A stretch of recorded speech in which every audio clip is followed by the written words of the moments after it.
Welcome to Nabadarpan YouTube channel. সকলকে স্বাগত জানাই নবদর্পণ ইউটিউব চ্যানেলে। ফ্রেন্ডস, এখনও পর্যন্ত যারা আমাদের চ্যানেলটি সাবস্ক্রাইব করেননি, প্রত্যেকের কাছে রিকোয়েস্ট, আমাদের চ্যানেলটি সাবস্ক্রাইব করে আমাদের পাশে থাকুন, আমাদেরকে সাপোর্ট করুন, আমাদেরকে এগিয়ে যেতে সাহায্য করুন। ফ্রেন্ডস, আজকে আলোচনা করব বিশ্বের অন্যতম বিখ্যাত ব্যক্তিত্ব অ্যাডলফ হিটলারের জীবনে। চলুন ভিডিওটা শুরু করি। অ্যাডলফ হিটলার অস্ট্রীয় বংশোদ্ভূত জার্মান রাজনীতিবিদ, যিনি ন্যাশনাল সোশ্যালিস্ট জার্মান ওয়ার্কস পার্টির নেতৃত্ব দিয়েছিলেন।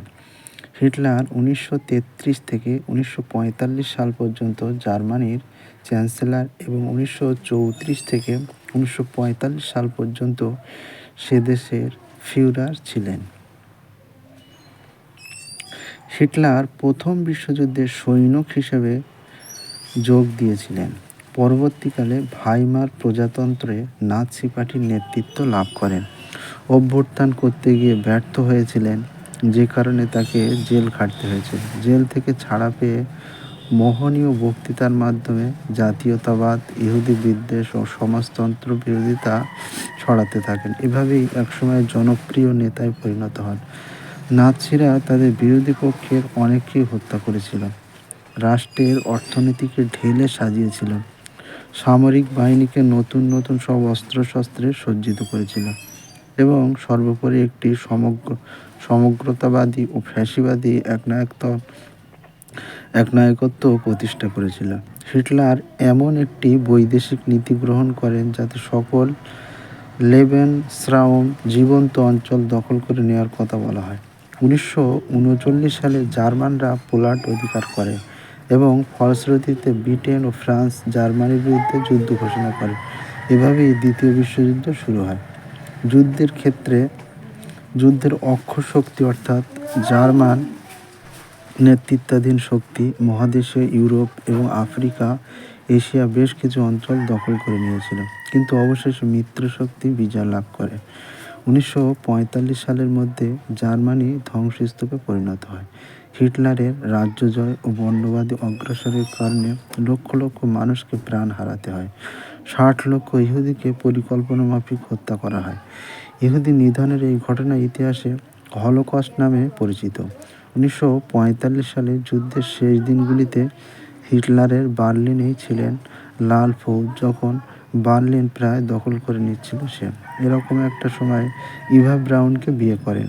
বিয়ের পর 24 ঘন্টা পার হওয়ার আগেই তিনি ফিউরাবারাংরা করে সস্ত্রীক আত্মহত্যা করেন।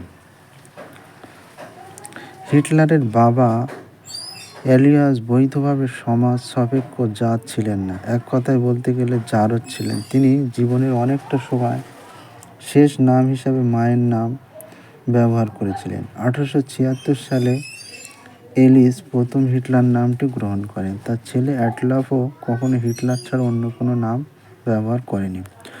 সরকার কাস্টমস থেকে অবসর গ্রহণ করে হিটলারের বাবা সপরিবারে আপার অস্ট্রিয়ার লিহাংশন শহরে চলে আসেন। এখানেই হিটলারের বাল্যকাল অতিবাহিত হয়। এই কারণে সারা জীবন তিনি লিৎসনকে ভালোবেসে গেছেন, কোন শহরের উপর স্থান দিতে পারেনি।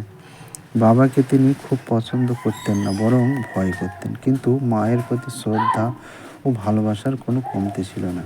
1903 সালে বাবা মারা যান। বাবার রেখে যাওয়া পেনশন ও সঞ্চয়ের অর্থ দিয়েই তাদের সংসার কোনো মতে চলতে থাকে। অনেক ভোগান্তির পর 1907 সালে মাতাও মারা যান। হিটলার নিঃস্ব হয়ে পড়েন। পড়াশোনায় বিশেষ সুবিধা করতে পারেননি। একসময় ভিয়েনায় যান, কিন্তু চিত্রশিল্পী হওয়ার স্বপ্ন নিয়ে আবার লিডসে ফিরে আসেন। আবার ভিয়েনায় যান। সামান্য যা ভাতা পেতেন তাই দিয়ে ভিয়েনার মতো শহরে চলতে ফিরতে তার বেশ কষ্ট হতো। শিল্পী হিসাবেও তার বেশ সম্ভাবনা ছিল। এই উদ্দেশ্যে অস্ট্রিয়া একাডেমি অফ ফাইন আর্টসে ভর্তি পরীক্ষা দেন, কিন্তু সুযোগ পাননি। হিটলারের লেখা গ্রন্থ মাইন কাম্ফ অগত্যা বেশ কয়েক বছর তাকে একাকী ও বিচ্ছিন্ন জীবন যাপন করতে হয়। এই সময় পোস্টকার্ড ও বিজ্ঞাপনের ছবি এঁকে সামান্য উপার্জন করতেন। এই অর্থ দিয়ে ভিয়েনার এক হোস্টেল থেকে আরেক হোস্টেলে বাস করতে থাকেন। এই সময় তার মধ্যে বেশ কিছু বৈশিষ্ট্য দেখা গিয়েছিল তার পরবর্তী জীবন সম্বন্ধে বেশ কিছু ধারণা পেতে সাহায্য করেন, যেমন একাকিত্ব, গোপনীয়তা, প্রত্যয়িক অস্তিত্বের বহিময় ভাব, ছন্ন ছাড়া জীবন, কসমোপলিটনিজম প্রতি ঘৃণা এবং ভিয়েনায় বহুজাতিক অবস্থার প্রতি বিতৃষ্ণা। 1913 সালে মিউনিখে চলে যান। 1914 সালে ফেব্রুয়ারিতে অস্ট্রীয় সামরিক বাহিনীতে ভর্তি হওয়ার চেষ্টা করেন। স্বাস্থ্যগত কারণে সৈনিক হওয়ার সুযোগ পাননি। প্রথম বিশ্বযুদ্ধে জার্মানি হেরে যায়। হাসপাতাল থেকে সুস্থ হয়ে ফিরে হিটলার রাজনীতিতে যোগ দেন। 1979 সালে মে-জুনের দিকে জার্মানির বিশৃঙ্খল পরিস্থিতিতে মিউনিখের দায়িত্ব গ্রহণ করেন।